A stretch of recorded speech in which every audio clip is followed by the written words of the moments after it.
அன்பு தமிழஞ்சங்களுக்கு வணக்கம் வணக்கம் வணக்கம் வணக்கம். நம்ம கடன் சுமை பற்றி பார்த்துட்டு வந்துட்டே இருக்கோம். அந்த வகையில் இப்போ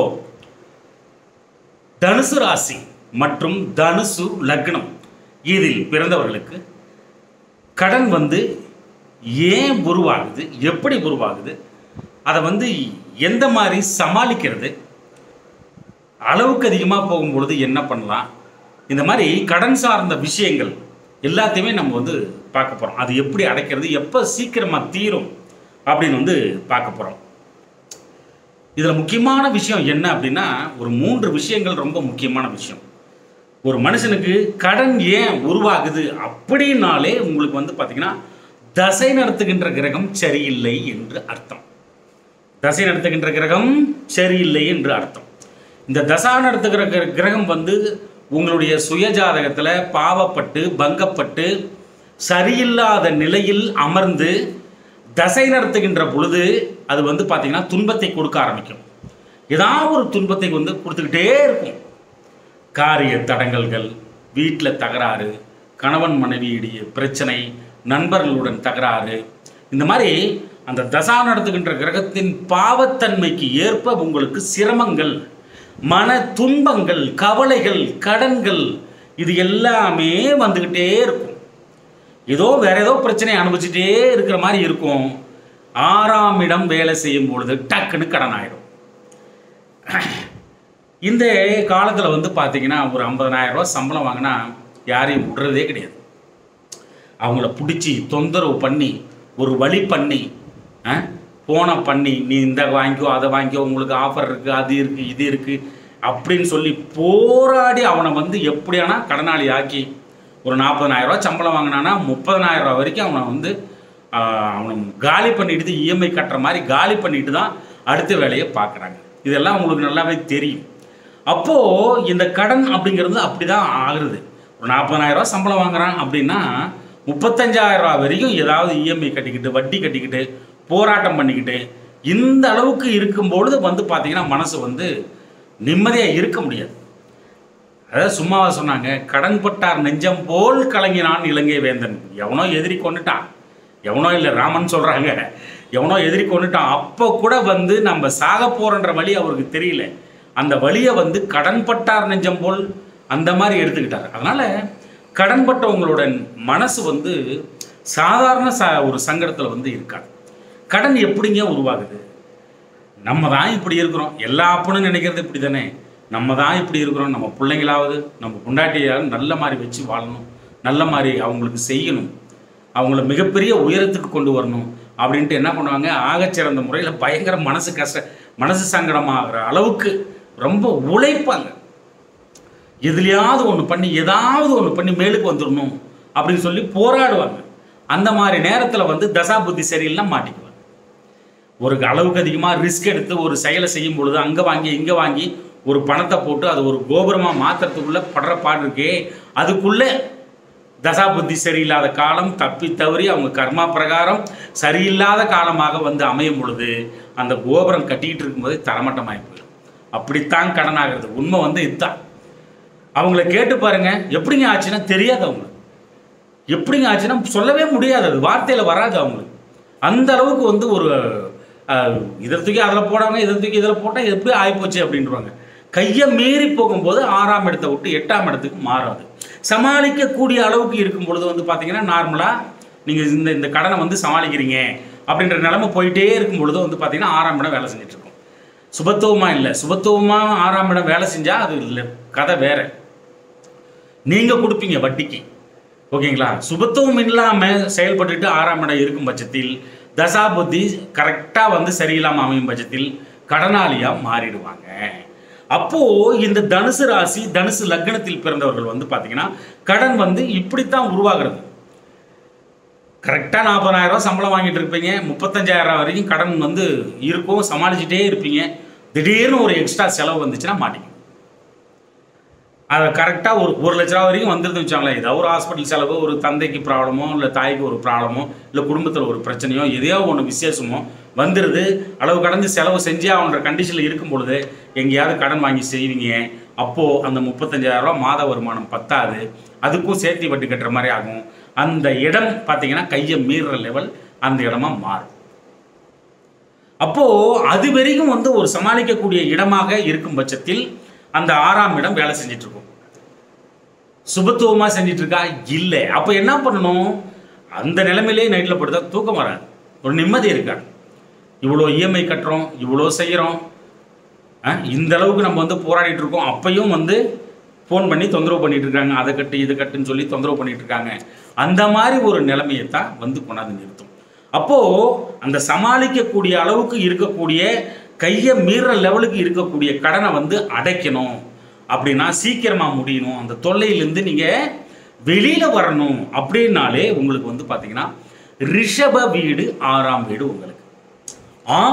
குரு பகவானுக்கும் ரிஷபத்துக்கும் ஆகாது, இவர் அசுரகுரு, இவர் வந்து தேவகுரு, இவர் அசுரகுரு, இது மாதிரி எல்லாம் சொல்லுவாங்க. ஆனால் 6ஆம் இடம் இல்லைன்னா ஒரு மனுஷனுக்கு போராட்டமே இருக்காது. போராடி ஒரு விஷயத்தை வந்து சாதிக்கணும் அப்படின்னா 6ஆம் இடம் சப்போர்ட் பண்ணால் மட்டும்தான் உங்களுக்கு கிடைக்கும். அப்படிங்கிற பட்சத்தில் 6ஆம் இடம் ஆகச்சிறந்த ஒன்று, தாய்மாமன் ஸ்தானம், உழைப்பு ஸ்தானம், அதற்கான ஊதிய ஸ்தானம் வந்து பார்த்தீங்கன்னா கை நீட்டி சம்பளம் வாங்குற இடம் வந்து பார்த்தீங்கன்னா அந்த 6ஆம் இடம். அப்பேற்பட்ட அந்த 6ஆம் இடம் அப்படிங்கிறது வந்து பார்த்தீங்கன்னா ரிஷப வீடாக வந்து வருது உங்களுக்கு. அதனுடைய அதிபதி பார்த்தீங்கன்னா சுக்கிரன். அப்போ சுக்கிரன் கெட்டு போனாலோ அல்லது 6ஆம் இடம் கெட்டு போனாலோ கடன் வந்து வாங்க துவங்கிறதே அங்கே தான் வாங்க துவங்குவாங்க. அது சரியில்லைனா மட்டும்தான், சுபத்துவமாக இல்லைன்னா மட்டும்தான் வட்டி கட்டுற ஒரு நிலைமையே உருவாகும். எதையுமே சேர்த்து வச்சு வாங்கணுங்க, சேர்த்து வச்சு வாங்கணும். நீங்கள் சேர்த்து வச்சு வாங்கணும்னு முடிவு பண்ணி சேர்த்துங்க பாருங்க, உங்களுக்கு இந்த பிரபஞ்சம் அவ்வளவு சப்போர்ட் வந்து பண்ணும். ஓகேங்களா?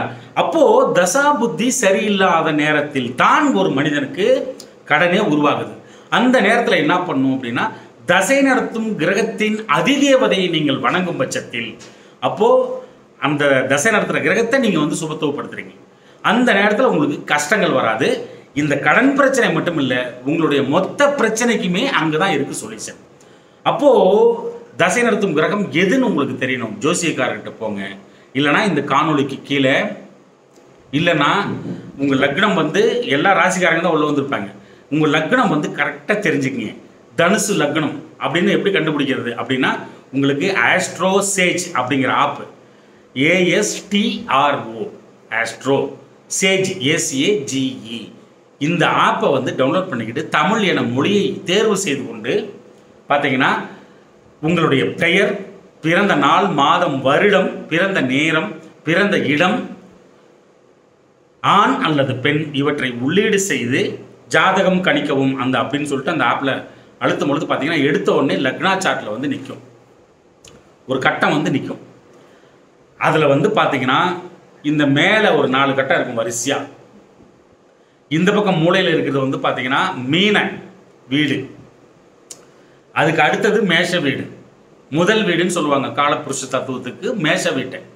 அடுத்தது வந்து பார்த்தீங்கன்னா ரிஷப வீடு, அடுத்தது மிதுனம், கடகம், சிம்மம், கன்னி, அப்படி இப்படி வரும். துலாம், விருச்சிகம், தனுசு, மகரம், கும்பம், அந்த மேலே இருக்கிற வீடு 12ஆம் வீடு மீன வீடு, இப்படி வரிசையாக இருக்கும். இதில் லான் போட்டிருக்கும் ஒரு இடத்துல, அதுதான் உங்களுடைய லக்னம். இந்த மாதிரி லக்னம் ரொம்ப முக்கியம். ராசி 50% தான், லக்னம் தான் 100% அப்படிங்கிறத வந்து தெரிஞ்சுக்கங்க. அப்போது தசா நடத்தும் கிரகத்தை நீங்கள் அனுசரிக்கும் பட்சத்தில் இந்த பிரச்சனை வராது. அது மீறிய கடனாக மாறுறதுக்கு முன்னாடி அந்த 6ஆம் இடத்தை வந்து நீங்கள் சரி பண்ணணும். அப்போது அந்த 6ஆம் இடத்தை எப்படி சரி பண்ணுறது? 6ஆம் வீடு அப்படின்னாலே ரிஷப வீடு உங்களுக்கு வந்து 6ஆம் வீடு. அப்படிங்கிற பட்சத்தில் சுக்கிர பகவான் அதனுடைய அதிபதி. அப்போது சுக்கிரனை வந்து பார்த்தீங்கன்னா வெள்ளிக்கிழமை அன்னைக்கு 6 to 7 சுக்கிர ஓரையில் வணங்க ஆரம்பிக்கணும். ஒரு வாரம் வாரம் இதை செய்யணும். சுக்கிரனை மறக்காமல் பார்த்துடணும். கடனில் தவிக்கிறீங்களா, ஓரளவுக்கு சமாளிச்சுட்டு இருக்கிறீங்களா, எப்போ கையை மீறணும்னு தெரியாதா, இல்லை இருக்கிற கடன் சமாளிக்கக்கூடிய கடன் 0 ஆகணுமா, அந்த தனுசு ராசி மேலும் தனுசு லக்னம் மெயின், இந்த லக்னத்துக்கு இவர்தான் அந்த கடனை வந்து கொடுக்குறவர். எல்லாரும் யூடியூப்பில் பொதுவாக சொல்லலாம், ருண விமோச்சனர்கிட்ட போங்க, இல்லை செவ்வாய்க்கிழமை காலையில் இந்த ஓரையில் இதை எடுத்து வையுங்க, சனிக்கிழமை எடுத்து வைங்க, ஞாயிற்றுக்கிழமை எடுத்து வைங்க. இது எல்லாம் பொதுவான விஷயங்கள் தான். ஆனால் தனுசு லக்னத்துக்கு கடன் அப்படின்னாலே அந்த ரிஷப வீடு இடம் கொடுத்தா மட்டும்தான் உங்களுக்கு கடன் ஆகும், இல்லைன்னா ஆகாது. அப்போ நீங்கள் அதை சுபத்துவப்படுத்துறது தலையை சுற்றி சாப்பிட்றதுக்கு நான் இப்போ உங்களுக்கு நேராக சொல்லிட்டு இருக்கிறேன். அப்போ கடன் அப்படின்னாலே இந்த தனுசு லக்னத்துக்கு அந்த இடம் கொடுத்தா மட்டும்தான் உண்டு. அப்போது இந்த மாதிரி சுபத்துவப்படுத்துறீங்க, மாற்றி மாற்றி சுபத்துவ வாரம் போயிட்டு நல்லா லட்சுமி அம்மாவை வந்து நல்லா வேண்டிக்கிட்டு அழகாக மாதத்தில் ஒரு நாள் இல்லை 2 மாதத்தில் ஒரு நாள் அவரைக்கொட்டை மொச்சக்கொட்டை சாம்பல் நிற மொச்சக்கொட்டையில் வந்து பார்த்திங்கன்னா பதார்த்தம் படைச்சி பூஜித்து அந்த அம்மாவுக்கு எல்லாருக்கும் நீங்கள் வந்து பிரசாதமாக கொடுத்தீங்கன்னா அந்த கடன் சுமையிலேருந்து கொஞ்சம் கொஞ்சமாக மீள்றது வந்து பார்த்திங்கன்னா உங்களுக்கே நல்லா தெரிய ஆரம்பிக்கும். அப்படியே 1 வாரம் 2 வாரம் 3 வாரம் இப்படி கடந்து போயிட்டே இருக்கும் பொழுது அழகாக அதுலேருந்து விடுதலை அடைகிறது உங்களுக்கு நல்லா தெரியும், ஆகச்சிறந்த முறையில் தெரியும். ஒரு 9 வாரம் கடந்துருச்சுன்னா உங்களுக்கு கொஞ்சம் கொஞ்சமாக பிரச்சனையிலேருந்து வெளியே வர ஆரம்பிச்சிருவீங்க, சீக்கிரமாக கட்டி முடிப்பீங்க. இந்த கடன் மட்டும் இல்லை, நீங்கள் இந்த அளவுக்கு நீங்கள் அந்த இடத்துல வந்து வேண்டும் பொழுது யார் யாரெல்லாம் வேலையற்றவர்களாக இருக்கிறீர்களோ, இந்த தனுசு லக்னத்தில் பிறந்தவர்கள் வேலை கிடைக்கல எனக்கு அப்படின்னு யார் யாரெல்லாம் சொல்கிறீங்களோ உடனடியாக வேலை கிடைக்கும், தகுதியான வேலை கிடைக்கும். ஏற்கனவே நீங்கள் வேலைக்கு போயிட்டு இருந்தீங்கன்னா அதில் ஊதிய உயர்வுக்காக எதிர்பார்த்துட்டு இருந்தீங்கன்னா அந்த ஊதிய உயர்வும் கிடைக்கும். போராடக்கூடிய அந்த திடமான போராட்ட மனதை நீங்கள் வந்து பெறுவீர்கள். கடன் மட்டும் சால்வ் ஆகாது, இதுவும் சேர்த்து சால்வ் ஆகும். தாய்மாமன் உறவு, மாமான்னு யாரை கூப்பிட்டாலுமே அந்த உறவு சுபத்துவமாக மாறும், உங்களுக்கு நன்மை பயக்கும் அப்படிங்கிறதையும் தெரிஞ்சுக்குங்க. சகல விதமான நோய்கள் தீர்வதற்கான வழிகள் பிறக்கும். முழுமுற்றாக எதிரிகள் அழிந்தொழிவார்கள். மேலும் கோர்ட்டு கேஸு வழக்குகள் ஏதாவது நிலுவையில் இருக்குது, நீங்கள் சந்திச்சுட்டு இருக்கிறீங்க, ஒரு கோர்ட்டுக்கு போகிறது, ஒரு போலீஸ் ஸ்டேஷன் போகிறது, இல்லை அக்கம் பக்கத்தாரிடம் வம்பு வழக்கு இருக்கிறது, இது எல்லாமே சுமூகமாக முடிஞ்சிடும், உங்களுக்கு சாதகமாக முடிஞ்சிடும் நீங்கள் இந்த இடத்த சுபத்துவப்படுத்த. ஓகேவா? அப்புறம் திடீர் பணவரவுகள், அதாவது ரொம்ப நாளாக ஒரு இடத்துல பணத்தை கொடுத்துட்டு வராமல் இருக்கிறது, அது கூட வந்துடும். அதே மாதிரி 2வது வீடு, முதல் வீட்டுக்கு 4ஆம் இடம், 2வது வீட்டுக்கு 6ஆம் இடம். அப்போது இன்னொரு பில்டிங் கட்டுறது, இன்னொரு வீடு கட்டுறது, வர்த்தக முறையில் கட்டுறது, அது எல்லாம் கூட கைகூடும் இந்த இடத்தை நீங்கள் சுபத்துவப்படுத்த. அதே மாதிரி ஒன்றுக்கு மேற்பட்ட வாகனங்கள், வண்டி வச்சிருக்கிறீங்க, ஒரு ஸ்கூட்டி வச்சிருக்கிறீங்க, ஒரு புல்லட் வாங்குறது, இந்த மாதிரி 2வது வாகனமும் உண்டு. அதே மாதிரி 1க்கு மேற்பட்ட சொத்துக்கள் உங்களுக்கு அந்த இடத்துல தான் இருக்கு. அப்போ 1க்கு மேற்பட்ட சொத்துக்களும் பலிதமாகும். வட்டி தொழில் மிகப்பெரிய வளர்ச்சியை நோக்கி திரும்பும். யாராவது கடன் பட்டு இருந்தீங்கன்னா அதிலிருந்து மீண்டு வந்து வட்டிக்கு நீங்கள் கொடுக்குற லெவலுக்கு அந்த இடம் வந்து மாறும். அதே மாதிரி உழைப்பு, அதாவது நீங்கள் வந்து ஆகச்சிறந்த முறையில் உழைக்கிறீங்க, ஆனாலும் அதற்குரிய சன்மானம் வந்து ரொம்ப கம்மியாக இருக்குது அப்படின்னாலும் சரி, ஒரு விஷயம் பண்ணுறீங்க, அதில் அளப்பரிய வருமானம் வரணும் ஆக்சுவலி, சரி வர்றதில்லை, எவ்வளோ பண்ணாலும் அதில் ஈட்ட முடியறதில்ல அப்படின்னு யாரெல்லாம் ஃபீல் பண்ணுறீங்களோ, நீங்கள் கஷ்டப்படுறதுக்கு ஏற்ற அந்த கூலி கிடைக்க மாட்டேங்குதுன்னு சொல்லிட்டு ஃபீல் பண்ணுறீங்களோ, இந்த அம்பாலை, இந்த மகாலட்சுமியை நீங்கள் வணங்க அந்த இடம் உங்களுக்கு மிகப்பெரிய லாபமாக மாறும். அளவுக்கு அதிகமான ஒரு செய்த விஷயத்துக்கு சன்மானம் அதிகமாக கிடைக்க ஆரம்பிக்கும் அப்படிங்கிறதையும் தெரிஞ்சுக்கங்க. அதே மாதிரி உங்களுக்கு கடன் தேவைப்படுது, ஒரு இடத்துல கடன் தேவைப்படுது, உங்களுக்கு பேங்க்ல தேவைப்படுது, இல்லை ஒரு இடத்துல கேட்கணும், உங்களுக்கு வேணும்னா இந்த அம்மா வேண்டிட்டு போனீங்கன்னா அந்த கடன் கிடைக்கும். கிரெடிட் கார்டு கூட வந்து பார்த்தீங்கன்னா சுபத்துவமான முறையில் கட்டாமல் இருக்கிறது, கடன் வாங்கிட்டு கட்டாமல் இருக்கிறது, ஆனால் கிடைக்க மாட்டேங்குது அப்படின்னு சொல்கிறீங்க பாருங்கள், கிடைக்கும். சுபத்துவமாக மாறிச்சுன்னா கிடைக்கும் அப்படிங்கிறத தெரிஞ்சுங்க. ஃபைனான்ஸ் நடத்தலாம், ஓகேங்களா, வட்டிக்கு விடலாம், இது எல்லாமே உண்டு. அதே மாதிரி நீண்ட கால திருமண சண்டைகள் வந்து பார்த்தீங்கன்னா அதுவும் சேர்ந்து வந்து முடிவுக்கு வரும்.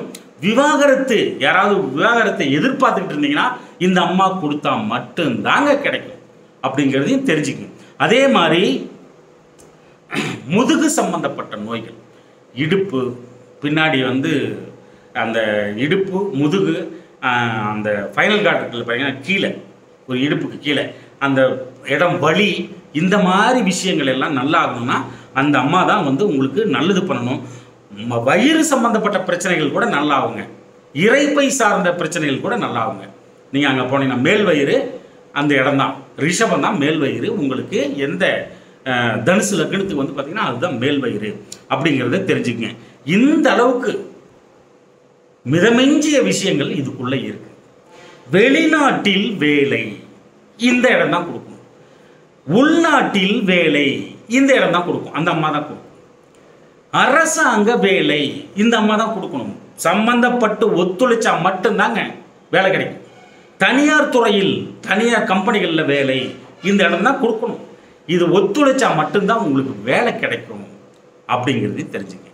அதே மாதிரி இந்த இடத்துக்கு மட்டும்தான் சுக்கிரன் ஆதிபத்தியமா அப்படின்னு கேட்டால் உங்களுக்கு 11ஆம் வீட்டுக்கும் ஆதிபத்தியம் வந்து வாங்குறார். யாரு? சுக்கிரன். அப்போ நீங்கள் சுக்கிரனை கும்பிட கும்பிட கும்பிட மகாலட்சுமியை வேண்ட வேண்ட வேண்ட 6ஆம் இடம் சார்ந்த விஷயங்கள் எல்லாம் சுபத்துவமாக மாறி சமாளிக்கக்கூடிய கடன்லேருந்து வெளியே வருவீங்க. 11ஆம் இடமும் சேர்ந்து உங்களுக்கு சப்போர்ட் பண்ணும். அப்போ சுக்கிரன் 11ஆம் வீட்டுக்கும் ஆதிபத்தியம், 11ஆம் இடம் ஆகச்சிறந்த ஒன்று. மிகப்பெரிய ட்ரஸ்ட், நம்பிக்கை அந்த இடம். பணத்தை ஒரு மொத்தமாக வச்சு ஒரு வீட்டில் பூட்டை போட்டு வைக்கிறீங்க பார்த்தீங்களா, அந்த இடம் ட்ரெஸரி 11ஆம் இடம். நம்பிக்கை 11ஆம் இடம். ஆசைகள் 11ஆம் இடம், அதெல்லாம் நிறைவேறும். மிக பெரிய குறிக்கோள் 11ஆம் இடம். உங்கள் வாழ்க்கையின் குறிக்கோள் என்ன? டிசைட் பண்ணுறது யார்? வழிநடத்துறது யார்? சுக்கிரன் தான். ரிஷப அந்த தனுசு லக்னத்துக்கு மறந்துடவே கூடாது. அப்படிங்கிற பட்சத்தில் 11ஆம் இடம் மேன்மேலும் மேன்மேலும் தூர இடத்தில் சொத்து வாங்கி போடுதல், பணத்தை சேமித்தல், பெரிய சொத்துக்கள், தோட்டம் துறவுகள் எல்லாமே வந்து பார்த்தீங்கன்னா 11ஆம் இடம். இது எல்லாம் சேருமா? கண்டிப்பாக சேரும், வழி பிறக்கும். ஏன்னா சுக்கிரனை சுபத்துவப்படுத்துறீங்க. சுபத்துவப்படுத்த ஏதாவது ஒரு தசா காலத்தில் புத்தி சுக்கிரர் புத்தி, சுக்கிர அந்தரம், சுக்கிர பிரணவம், சூட்சமம் இதெல்லாம் வரும்போதெல்லாம் சம்மந்தப்படும் போதெல்லாம் நீங்கள் சுபத்துவப்படுத்திக்கிட்டே வந்துட்டு இருக்கிறீங்க. இதெல்லாம் சம்மந்தப்படும் போது தானாக கொடுத்துட்டு போயிடும், உங்களை பிரச்சனைலேருந்து வெளியே தூக்கி வச்சிடும். இதுதான் முக்கியமான விஷயம். இதை தான் நீங்கள் வந்து செய்யணும். இதுதான் உங்களுக்கு எல்லாம் தலை சுற்றி சொல்லுவாங்க, உங்களை நேருக்கு நேராக பார்த்து சொல்கிறேன். இந்த இடம் நீங்கள் எங்கே வேணாலும் போய் கும்பிடுங்க, என்ன வேணாலும் செய்யுங்க, எல்லாம் பொதுவானது மட்டும்தான். ஆனால் இந்த இடம் அப்படிங்கிறது தான் உங்களுக்கு இடம் கொடுத்தா மட்டும்தான் கடன் ஆகும், இல்லைன்னா ஆகாது. மிகப்பெரிய தலைமை பண்பு அந்த 11ஆம் இடம். உடலில் தெம்பு, பலம், நோய் எதிர்ப்பு சக்தி எல்லாமே கொடுக்கக்கூடிய இடம் 11ஆம் இடம். உங்களுடைய ஆசைகள் மேலும் இச்சைகள் அந்த இடம். நீங்க என்ன மனசுக்குள்ள யாருக்கும் தெரியாம நினைக்கிறீங்க பாருங்க, அந்த ஆசை வச்சிருக்கீங்க பாருங்க, அதெல்லாமே 11ஆம் இடம். பெரியப்பா சுபத்துவம் ஆவார். இந்த 11ஆம் இடத்தை சுபத்துவப்படுத்தும் பொழுது மூத்த சகோதர சகோதரன், சகோதர சகோதரிகள், இது எல்லாமே வந்து பார்த்தீங்கன்னா அந்த 11ஆம் இடம் அவ்வளவு நல்லா ஒர்க் அவுட் ஆகும் உங்களுக்கு. இது எல்லாமே கிடைக்கும் கூட சேர்ந்து. அப்போ கடன் சார்ந்த விஷயங்கள் மட்டுமல்ல, உங்களுக்கு மிகப்பெரிய நிம்மதியும் இதனால் வந்து கிடைக்கும் அப்படிங்கிறத வந்து தயவு செய்து புரிந்து கொள்ளுங்கள். இந்த லக்னத்துக்காரங்க ஆகாது, அதுக்கு இதுக்கும் ஆகாது, அதெல்லாம் இல்லை. 6ஆம் இடம் ஒரு மனுஷனுக்கு முக்கியமா? கண்டிப்பாக முக்கியம். போராடி பணம் சேர்த்தல் எல்லாமே அதுக்குள்ளதான் இருக்குது. உங்களுக்கு இப்போ அந்த சுபத்துவமாக இருக்கும் பட்சத்தில் கடனாளி ஆக்காது. சுபத்துவம் இல்லாதவங்க தான் வந்து கடன் ஆகிறது. அப்போது அது எவ்வளோ பெரிய முக்கியம், மிகப்பெரிய முக்கியம். அப்படியே பார்த்தீங்கன்னா கொஞ்ச நாள் போச்சுன்னா கையை மீற லெவலுக்கு போயிடுதுன்னு வச்சோங்களேன். மீட்ரு வட்டி, கந்து வட்டி சமாளிக்கவே முடியல என்னால். என்னையா இதெல்லாம், ஒரு நாளைக்கு இவ்வளோ ஃபோன் வருது கடன் கட்ட சொல்லி, என்னை டார்ச்சர் பண்ணுறாங்க, எங்கன்னா ஓடி போயிடலாம் முழக்குது. நான் சில பேர்லாம் வந்து கமெண்ட் போடும்போது உயிர் வாழ்றது எதுக்குடான்னு கமெண்ட் போட்டுடுறாங்க, மொட்டையாக போட்டு விட்டுறாங்க. அதனால தான் இந்த காணொலியை 12 லக்னத்துக்கும் சொல்லிட்டு வந்துடுறேன், 12 ராசிக்கும் சொல்லிட்டு வந்துருக்கிறேன். இப்போ தான் தனுசு வரைக்கும் வந்திருக்கேன். அப்படிங்கிற பட்சத்தில் கையை மீறுது அப்படின்னாலே நீங்கள் ஃபஸ்ட்டு உஷாராயிடணுங்க. அந்த 6ஆம் இடத்துலேருந்து அந்த 6ஆம் இட கடன்லேருந்து மீறுது அப்படின்னா 8ஆம் இடத்துக்கு அப்படியே மாறிடும், மாற்றிக்கும் தன்னை. 6ஆம் இடத்துக்கு 3ஆம் இடம் என்ன வீடு? கடக வீடு. அங்கே தான் குரு பகவான் உச்சம், அது வேற கணக்கு. ஆனால் கடன் அளவுக்கு அதிகமாக போயிடுது. மீட்ரு வட்டி, கந்து வட்டி, தின வட்டி, இந்த மாதிரி ஒரு லிமிட்டே இல்லாமல் கடன் கொடுக்கறதுக்கு, வட்டி கட்டுறதுக்கு, கடன் வாங்கி வட்டி கட்டுறது, இது எல்லாமே 8ஆம் இடத்துக்கு மாறிடும். அப்படிங்கிற பட்சத்தில் அது மிகப்பெரிய சிரமத்தில் கொண்டு போய் விட்டுரும். கையை மீறிடுச்சுனாலே கஷ்டம். அப்படிங்கிற பட்சத்தில் அந்த 8ஆம் இடம் வந்துச்சுனாலே உங்களுக்கு வந்து மிகப்பெரிய காரகங்கள்லாம் கேட்டிங்கன்னா பயந்துரும். அப்பேற்பட்ட துர்ஸ்தானம் என்று அருளப்படுகிறது. அந்த 8ஆம் இடத்து மிகப்பெரிய துர்ஸ்தானம் என்று அருளப்படுகிறது. மிகப்பெரிய பள்ளம், மிகப்பெரிய பள்ளம். அப்போ ஆளை ஒழிச்சிரும். அதை மீறிச்சினாலே இந்த மாதிரி ஒரு நிலைமையில் இருக்கும்போது எத்தனை பேர் பதில் சொல்லுவேன்? அவங்க இடத்த விட்டு காலி பண்ணுறது இதுதான். இடத்த விட்டு காலி பண்ணுறது, ஊரை விட்டு கடன் வாங்கிட்டு ஓடி போயிட்டான் பாருங்கண்ணா. இந்த மாதிரியெல்லாம் ஒரு சூழ்நிலை வருது பார்த்தீங்களா? அது எந்த இடம்னா அந்த 8ஆம் இடம் சம்மந்தப்படும் பொழுது அது அளவுக்கு மீறும் போது 8ஆம் இடத்துக்கு மாற்றிக்கும். அதை அது மட்டும் இல்லை, அந்த 8ஆம் இடத்தை வந்து நீங்கள் என்ன பண்ணணும், பயப்படவே கூடாதுங்க. அந்த அளவுக்கு போயிடுச்சு எனக்குன்னா கூட பயப்படக்கூடாது. அப்போ என்ன பண்ணணும்? பார்வதி அம்மன் தான் அந்த வீட்டுக்கு அதிபதி. கடக வீட்டுக்கு அதிபதி யார் அப்படின்னா சிவனின் உடனுரை அம்மனாகிய அம்பாள் தான் அந்த வீட்டுக்கு அதிபதி, கடக வீட்டுக்கு. அப்போ சிவனாலயத்தில் உள்ள அம்பாளை வணங்குதல் வேண்டும். சாந்தமாக இருக்கக்கூடிய அம்பாளை, அம்மனை வணங்குதல் வேண்டும். என்னைக்கு வணங்கணும்? திங்கட்கிழமை வணங்கணும். ரொம்ப நல்லது. திங்கள் தான் வந்து பார்வதி அம்மன். அன்னைக்கு அந்த கிரகத்தோட வைப்ரேஷன் அதிகமாக இருக்கும். அது அமாவாசையாக இருந்தாலும் சரி. வேற பக்கம் அந்த வைப்ரேஷன் இருக்கும், பூமிக்கு கிடைக்காதுங்கிறது தானே. ஆனால் பகலில் உண்டு. பகலில் வெளிச்சமே தெரியாதுன்றீங்களா? எப்படியோ ஒன்று. ஆனால் அந்த பார்வதி அம்மனை வணங்கினால் மட்டும்தான் அந்த 8ஆம் இடம் பாவத்தன்மையிலிருந்து மீண்டெழும். பாவத்தன்மைனா என்னங்க? எவ்வளோ பெரிய பாவத்தன்மை தெரியுங்களா? மிகப்பெரிய பள்ளம், இருட்டு. அது இந்த அம்பாளை எப்படி வணங்குறது? இந்த அம்பாளை வணங்குறது வந்து பார்த்தீங்கன்னா திங்கட்கிழமை 6 to 7 சந்திர ஓரையில் அந்த அம்மனை கம்பல்சரி பார்த்துடணும். இந்த அளவுக்கு கடன் பிரச்சனை போயிடுச்சு அப்படின்னா ரொம்ப கவனமாக இருக்கணும். உங்களுக்கு பாருங்கள், தெம்பு திராணி எல்லாம் வரும். திங்கட்கிழமை அந்த அம்மாவை வணங்க ஒரு மாதத்தில் ஒரு நாளோ 2 மாதத்தில் ஒரு நாளோ பச்சரிசியில் பொங்கல் பண்ணி அந்த அம்பாளுக்கு படைச்சி பூஜித்து எல்லாருக்கும் பிரசாதமாக கொடுக்கணும்.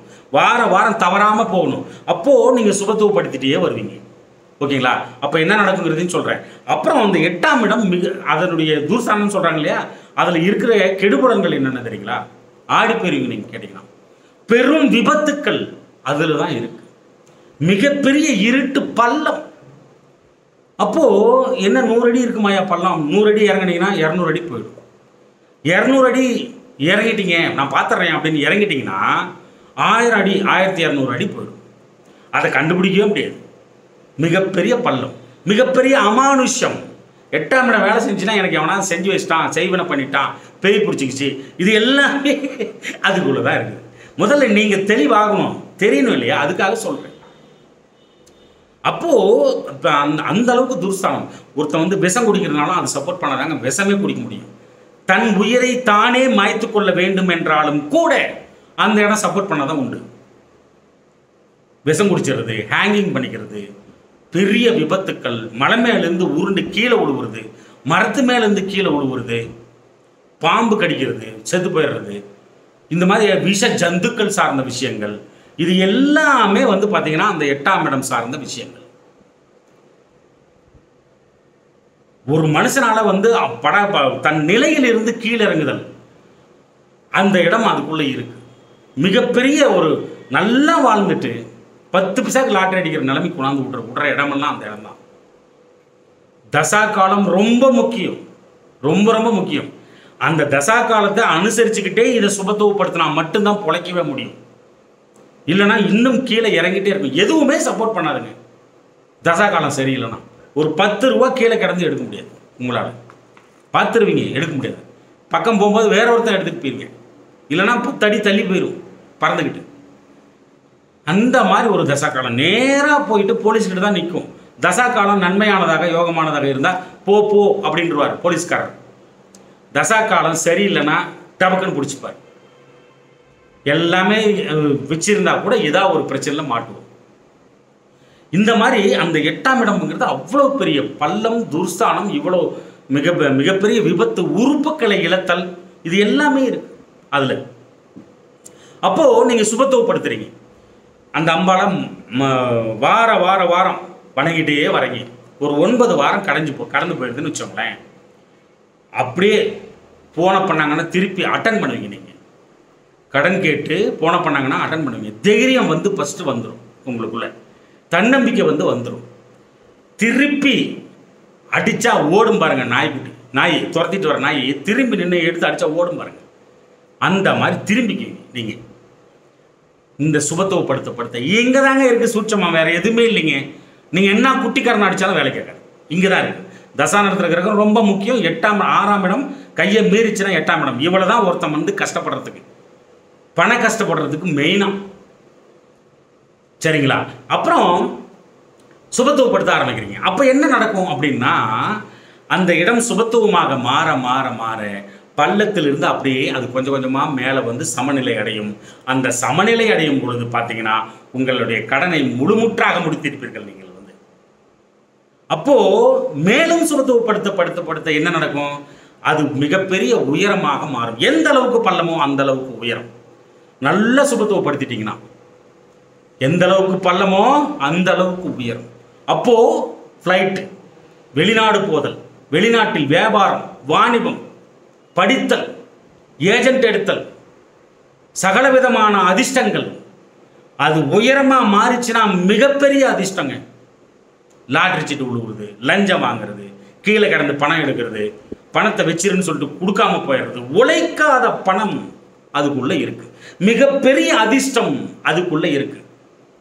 அடகு வைத்த அசையும் அசையா சொத்துக்களை மீட்டெடுத்தல் அதுக்குள்ளே இருக்கு. மூத்தோர்களின் சொத்து லாபமாக மாறுதல் அதுக்குள்ளதான் இருக்கு. இவ்வளவு பெரிய விஷயம் அதுக்குள்ள இருக்குதுங்க. வெளிநாட்டில் பாருங்க, 8ஆம் இடம் சுபத்துவப்பட்டு தசாபுத்திகள் சம்பந்தப்பட்டாலோ இல்லை உயிர்காரகங்களில் ஏதாவது ஒன்று அந்த இடத்துல கிரகம் போய் உட்காந்துருந்தாலோ சுபத்துவமாக, உயிர்காரகம்னு என்ன 1, 5, 9 இந்த மாதிரி ஆதிபத்தியம் உள்ள கிரகம் அங்கே போய் சுபத்துவமாக உட்காந்துட்டாலோ எல்லாம் வெளிநாட்டில் இருப்பாங்க. வெளிநாடு, வெளிமாநிலம், தூர ஊர்கள் பரிவர்த்தனை பண்ணிட்டு இருப்பாங்க. அவங்களுக்கு ஏங்கிற விஷயம் தெரியாது. இதனால தான் அவங்க இருக்கிறது அந்த மாதிரி. மிகப்பெரிய சம்பாதனையை சம்பாதிச்சுட்டு இருப்பாங்க. அவ்வளோ பெரிய நல்ல இடம் அப்படின்னு வந்து தெரிஞ்சுங்க. நாள்பட்ட வியாதி தீர்ந்து போகும். மர்மஸ்தான வியாதி தீர்ந்து போகும் 8ஆம் இடம் சுபத்துவமாகும் போது. ஓகேங்களா? அப்புறம் மறைமுக நோய் கட்டுப்பாட்டுக்குள் வரும். கட்டுப்படுத்த முடியாத நிலை, அதாவது கையை மீறி போயிடுச்சு, கட்டுப்படுத்தவே முடியல என்னால் அப்படின்ற நிலை வந்து பார்த்தீங்கன்னா கைக்குள்ள வந்துடும். கட்டுப்படுத்த முடியும் அப்படின்ற நிலைமை வந்து வந்துடும். எதிர்பாராத திடீர் சரிவுகள், அதாவது ஒன்று நினச்சிட்டு இருந்தாலே கீழே போயிடுறேன், நான் ஒன்றும் பண்ண முடியறதில்ல அப்படின்ற அளவுக்கு இருக்கு பாருங்க. அந்த திடீர் சரிவுகள் எல்லாம் வந்து கட்டுப்பாட்டுக்குள் வரும். என்னை நம்பவே மாட்டேன்றாங்க அப்படின்னு சொல்றாங்க பார்த்தீங்களா? நம்பிக்கை வைப்பாங்க உங்க மேல. அந்த 8ஆம் இடத்தை சுபத்துவப்படுத்த அதே மாதிரி மிகப்பெரிய அதிர்ஷ்டத்தை நோக்கி நீங்கள் வந்து பயணம் பண்ண ஆரம்பிப்பீங்க அப்படிங்கிறத வந்து தெரிஞ்சுங்க. மேலும் பயங்கரமாக கெட்ட பேர் வாங்கியிருப்பீங்க. தேவையில்லாத பழிப்பாவங்களை சுமந்து இருப்பீர்கள். அந்த பயங்கரமாக கெட்ட பேர் வாங்கியிருக்கீங்க பாருங்க, அது எல்லாமே மாறும். அவ்வளோ சாதாரணமாக இந்த உலகத்தில் மாற்ற முடியாது. அது தேவையும் இல்லை. அடுத்தவங்களை வந்து மாற்றணும்னு அவசியம் இல்லை. உங்கள் பாட்டுக்கு உங்கள் வேலையை செய்வீங்க. அப்படியே எங்கப்பா இப்படி இருந்தவன் இப்படி ஆகிட்டானே அப்படின்னு வந்து சொல்லுவாங்க. கெட்ட பேர் எல்லாமே மாறுங்க. உங்களுடைய அந்த தாழ்ந்த நிலையிலிருந்து மீண்டெழுந்து மேலுக்கு வந்து புகழடையக்கூடிய இடம் அப்படின்னா அந்த 8ஆம் இடம். அப்போ சரிவில் இருந்த உங்களுடைய பணத்துன்பங்கள் அனைத்துமே மீண்டெழுந்து மேலும் இழந்த புகழையும் பணத்தையும் நீங்கள் அடைவது நிச்சயம் என்பதை தயவு செய்து நீங்கள் புரிந்து கொள்ளுதல் வேண்டும். இது மட்டும் இல்லை, ஆயுள் ஸ்தானம் கூட அந்த இடம். ஆயுள் ஸ்தானம் கூட இல்லை, அது ஏன் கொண்டு போய் மறைச்சி வச்சான்? தெரியாது இல்லையா? எப்படி தெரியாது இல்லையா? தெரியாத இடம் தானே அது. ஒரு மனுஷனுக்கு வந்து டேட்டு குறித்து இந்த நேரத்தில் நீ செத்து போயிடுவான், அவன் பொழைச்சிருவான். தினம் தினம் செத்து பழைப்பான். ஆமாவா இல்லையா? தினம் தினம் செத்து பழைப்பான். நீ இத்தனாம் தேதி செத்துருவோன்னா போச்சிடான் அப்படின்னு. அப்போது அது மறைத்து வைக்கப்பட்ட இடம் 8ஆம் இடம். அதனால ஆயுள் ஸ்தானம் அப்படின்னு வந்து அருளப்படுகிறது. அப்போ ஆயுள் கெட்டியாகும். ஆயுள் கெட்டியாகும். அதே மாதிரி ஆயுள் காப்பீடு சார்ந்த விஷயங்கள்லாம் சுபத்துவமாக மாறும். ஒரு விஷயத்தை நம்பி நம்பி ஏமாறுறீங்க பாருங்க, அது இருக்காது. அதே மாதிரி தொலைந்து போன பொருள் மீண்டும் கிடைக்கும் உங்களுக்கு. இவ்வளவு நல்ல விஷயங்கள்லாம் நடக்க துவங்கும். அது கூட சேர்ந்தே அப்படிங்கிற எதிர்மறை எண்ணங்கள் வந்து பார்த்தீங்கன்னா நேர்மறை எண்ணங்களாக உங்களுக்குள் உருவெடுக்கும். இதெல்லாம் நம்மளால ஆகுமா, இதெல்லாம் நம்மளால பண்ண முடியுமா அப்படின்னு நீங்கள் நினச்சிட்டு இருப்பீங்க. இந்த 8ஆம் இடம் வேலை செஞ்சால் அவ்வளோ ஒரு விஷயத்தை வந்து கொடுத்தோம். அப்போது தன்னம்பிக்கை வந்து இதுதான் நம்மளால முடியும் அப்படின்ற லெவலுக்கு மனசு வந்து நல்லா ஸ்ட்ராங் ஆயிரும் அப்படின்றத வந்து தயவு செய்து நீங்கள் வந்து புரிஞ்சுக்கணும். ஓகேங்களா? கடன் அப்படின்னாலே இவ்வளோதாங்க விஷயம். தனுசு ராசி 50%, தனுசு லக்னம் 100%. கடன் அப்படின்னாலே இது மட்டும்தான் விஷயம் தனுசு லக்னத்துக்கு அப்படிங்கிறத தயவு செய்து புரிஞ்சுக்கணும். அதே மாதிரி எந்த ஒரு பரிகாரமும் 48 அப்படிங்கிற ஒரு மண்டலம் மிக மிக அவசியம். கரெக்டாக ஒரு வெள்ளிக்கிழமை தொடங்கியோ அல்லது ஒரு திங்கட்கிழமை தொடங்கியோ கண்டினியூஸாக ஒரு 48 நாள் நீங்கள் வந்து அர்ச்சனை பண்ணிட்டீங்க அப்படின்னாலும் அது ஒரு மண்டலம் தான். வாரம் போனாலும் 48 வாரம் கண்டிப்பாக போய்த்தான் ஆகும். ஒன்றும் பண்ண முடியாது. இதில் முக்கியமான விஷயம், அந்த 48 அப்படிங்கிறது வாரமாக இருந்தாலும் சரி, நாட்களாக இருந்தாலும் சரி, அந்த 48 வாரத்துக்கு அப்புறம் அந்த அந்த தசா காலத்தில் என்ன கொடுமைகளை நீங்கள் அனுபவிக்கணும்னு இருக்குதோ அது வந்து பார்த்தீங்கன்னா அந்த 48 நாளுக்குள்ள கஷ்டமாக வந்து சேரும். அப்போ தான் என்ன இவன் சொன்னா எனக்கு கஷ்டத்துக்கு மேலே கஷ்டமாக வருது அப்படின்னு வந்து ஃபீல் பண்ணுவீங்க. அப்படி கிடையாது. அது வந்து பார்த்தீங்கன்னா அளவுக்கு அதிகமான கஷ்டமாக வருது, தலைக்கு வந்தது தலைப்பாகையோட போகும் அந்த 48 நாளுக்குள்ள. ஆனால் கஷ்டம் வருமா? கர்மா விடாது, கண்டிப்பாக கஷ்டம் வரும். எல்லா பரிகாரமும் அவ்வளோதான். அட்லீஸ்ட் உங்களை வந்து கனவுலையாவது கஷ்டப்படுத்தி நொந்து போக வச்சுட்டாவது அது வெளியில் போகும். அனுபவிச்சே ஆகணுங்கிறது தான் உண்மை. கடவுளை நாடும் பொழுது என்ன ஆகும் அப்படின்னா லேசாகும், அதனுடைய தாக்கம் வந்து குறையும். இதுதான் அதில் இருக்கக்கூடிய விஷயம். நல்லா புரிஞ்சிருக்கும்னு நினைக்கிறேன். இந்த தனுசு லக்னத்துக்கு இதுதான் விஷயம் அப்படிங்கிறத, கடன் சார்ந்த விஷயங்கள் இதுதான். அந்த கடன் சார்ந்த விஷயம் சார்ந்து நீங்கள் சுபத்துவப்படுத்தும் போது இவ்வளவு விஷயங்களிலிருந்து நீங்கள் மீண்டெழுவீர்கள் என்பதை நீங்கள் தயவு செய்து புரிந்து கொள்ளுங்கள். தசா நடத்தும் கிரகம் ஆகச்சிறந்த ஒன்று. இந்த காணொலியின் டிஸ்கிரிப்ஷனில் தசா நடத்துகிற கிரகத்தின் அந்த எப்படி தசா நடத்துகிற கிரகத்தை கண்டுபிடிக்கிறது அப்படின்ற காணொலியை கொடுத்துருக்கேன். அதுக்கு மேலேயே எந்த கிரகம் தசை நடத்தினால் அந்த கிரகத்தின் அதிதேவதை யார், அந்த அதிதேவதையை நீங்கள் எவ்வாறு வணங்குதல் வேண்டும் அதையும் வந்து எழுதி போட்டிருக்கேன். போய் பார்த்து தெரிந்து அறிந்து புரிந்து பயன்படுத்திக் கொள்ளுங்கள். தமிழஞ்சங்களே, மீண்டெழுங்கள் நீங்கள் வந்து கடனில் இருந்து என்று என் அப்பங்கிட்ட நானும் நினைக்கிறேன். அன்பு தமிழ் நெஞ்சங்களே, இந்த கருத்துக்களை நன்றாக மனதிற்குள் உள்வாங்கி வாழ்க்கையில் கடைபிடித்து மேன்மேலும் முன்னேறி பல்லாண்டு வாழ்கவென எனது தமிழ் பெரும்பாட்டன் முருகனை நானும் வேண்டிக் கொள்கிறேன். நன்றி அன்பு தமிழ் நெஞ்சங்களே, நன்றி.